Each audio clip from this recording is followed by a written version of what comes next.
Hey folks, we're back. Dan McDonald Show here. I am Jon Liedtke filling in on AM800 CKLW. It is 11:07. Hope you're doing well.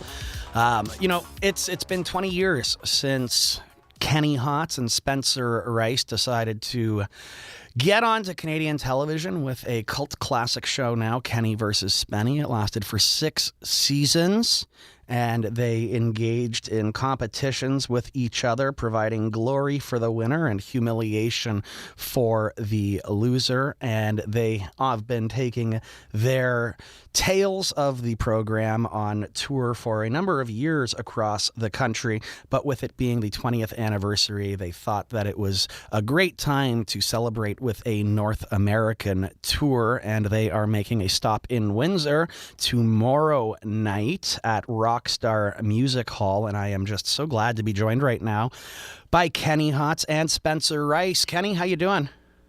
Still alive. Hey, thanks for being here. Spencer, how about you? How are you? I am well, except I'm about to go on tour with Kenny, so I have to keep my guard up. I told you, call me Mr. Hotz. How many times do I have to remind you? Shut up, Kenny. Hey, shut up. So the two of you shut up. You shut up. This is great. This is great content for the air. Thanks so much, boys. I appreciate it. It's been 20 years. Are you guys still friends, Spenny? You know, the reality is he's like the brother I never wanted. It's a very unusual relationship because the whole, I guess, brand is him trying to make me look like an idiot. And I thought that was. I'm the brand was you doing that. The brand was you doing that. And you know what?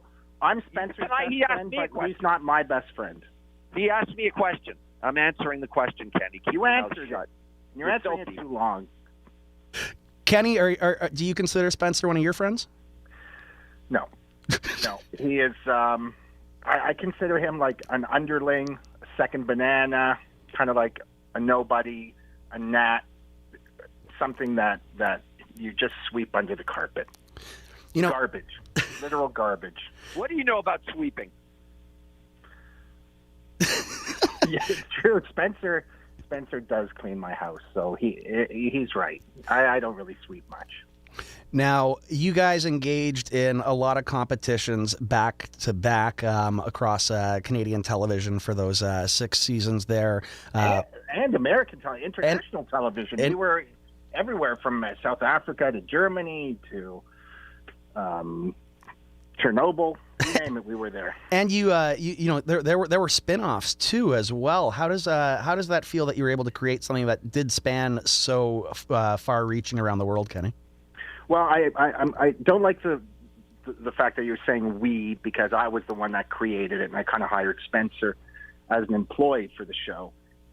It was my idea. I created it. I kind of took the reins. My name is first in the show as creator, executive producer, director. So why I invented it, I guess for, give Spenny a job. His parents came to me and they were really, worried about him, his life and his career. And I said, don't worry, Vince and Corinne, I'll take care of your son for you, because obviously you don't have the ability to do that yourself. Spencer, you guys are the perfect, straight guy, funny guy that exists in the comedy format. But it seems like the two of you are almost playing different games at times in the show. You seem to be following more of the rules, trying to do things appropriately, whereas Kenny is, just winning by any means whatsoever. And of course, in the format, it results in you sometimes having to perform a humiliation where you didn't lose. How was it dealing with those situations on a somewhat ongoing basis? Well, first of all, I want to say thank Kenny for exhibiting malignant narcissism in such a clear form in his last rant. It's funny that the culture's gone more the way of Kenny.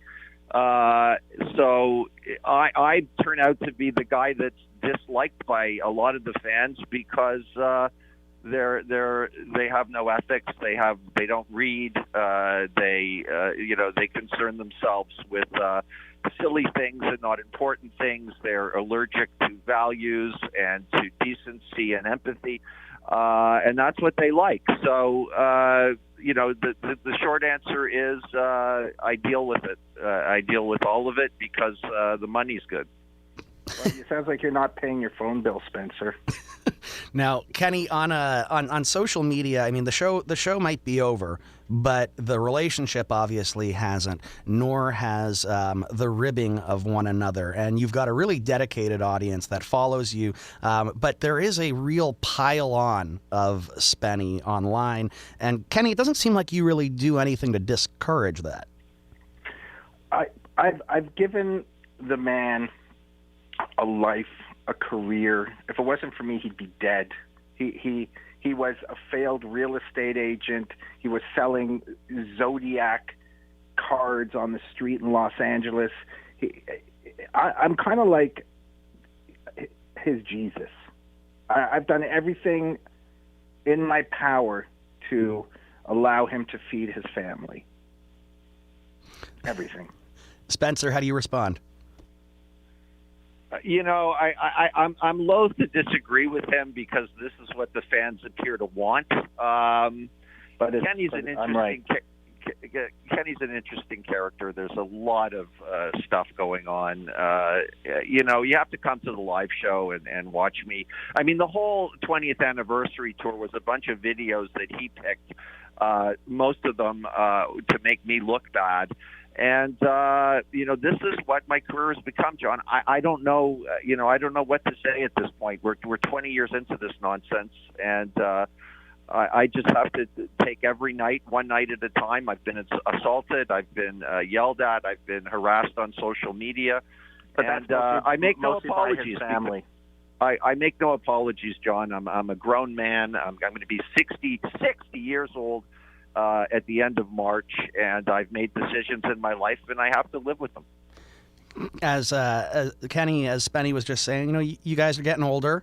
I think that would translate really, really well into another season. The conceit of the fact that it's been 20 years and you would still be engaged in this. Do you think that there's an opportunity? Would you be willing to do another another series of competitions, Kenny? I truly believe that the older we get, the funnier the show would be. And I think it's been so long that one of our teenage viewers is now running a network. So, yes, I don't think Spenny would survive it. I would get a large insurance policy on the production. I think he'd probably last an episode or two. But and then the other question is, what is the right? What right do I have to abuse mentally handicapped person on national television? I don't think that's right anymore. I'll do it for money because I am a scumbag, but I just this don't. This is Kenny's version of woke, by the way. I don't think that's right. It's 2023. I mean, things have absolutely changed over the past 20 years. Spenny, if there was another season, would you play differently this time around? No, I wouldn't. I'm stuck with who I am. My problem is I've always been honest, and I've always, and I've paid for it financially. I've been taken advantage of by people, not just Kenny. No, I don't. I have to be myself because pretty much that's all I could do. If I tried to be Kenny, which I did in the series, it never worked out for me. So it is what it is. At my advanced age, my personality is completely solidified, and that's what I'm dealing with. Now, Kenny, what can people expect at this 20th anniversary show tomorrow night? They can expect to lose $50. That full stop. That's it. Yeah. Listen, the fact that we're not canceled and we're still here, I always felt like Kenny versus Spenny was a microcosm of the male relationship. We were a show that didn't glorify the male ego and actually, crapped on guys. So, and I think now, after the Me Too era and everything is just so kind of whitewashed and safe, if you want to come and laugh your butt off and probably hear things that no human should hear in this day and age, come to the show.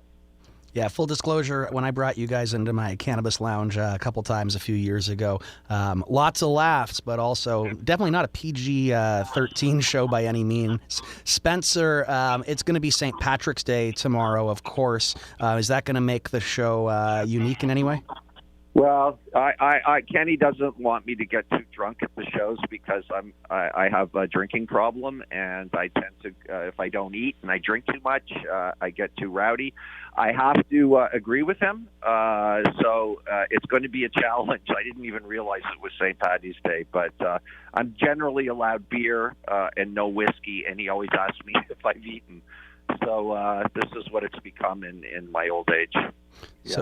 So if you want to come see Kenny and the Raging Alcoholic, don't miss out.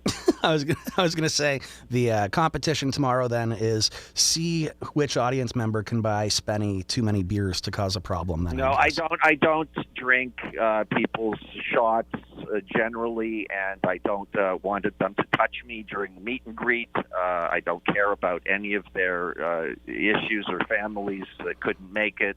Just be polite, smile, and you can go love your hero. That's fine with me. Perfect. Well, I want to thank you. I want to thank you both for joining me, Kenny Hotz and Spencer Rice. Really appreciate it, and I'll be seeing both of you tomorrow evening. Thanks so much, you guys. John, nice to hear you on the radio. See you tomorrow. See you tomorrow.